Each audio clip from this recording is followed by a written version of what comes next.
আজকে সকাল সকাল ঘুম থেকে উঠে বাবার সব বাজারে ব্যাগগুলোকে নিয়ে যাচ্ছিলাম বাজারে পৌঁছে দিতে। তারপর বাবার কাছে ব্যাগগুলোকে নামিয়ে চলে এসেছিলাম ঝন্টু কাকার দোকানে চা খেতে। চা বিস্কুট খাওয়া হয়ে গেছে, তাই এবার যাচ্ছি কাজের সাইডে। দেন দোকানে এসে দোকান খুলে ঝাঁটফাট দিয়ে ঠাকুরকেও পুজো দিয়ে দিয়েছি।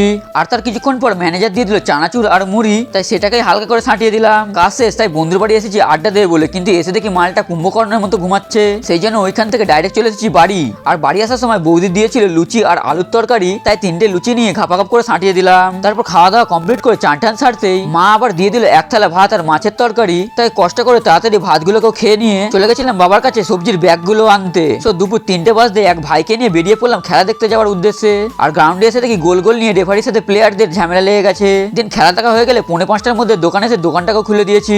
ওরপর সন্ধ্যা হয়ে গেলে ঠাকুরকে পুজো দিয়ে এনেছিলাম চুরমুর, তাই সেটাকে হালকা করে খেয়ে নিলাম। আর আজকে চুরমুরটা পুরো সেটা ভাঙা ঝাল দিয়েছিল। তারপর বাইরে গিয়ে দেখি এই কিউট সরস্বতী ঠাকুরটার প্রসেশন হচ্ছে। তারপর কাজবাজ শেষ করে বাড়ি এসে আজকের মিনি ব্লগটা শেষ করলাম। বাই।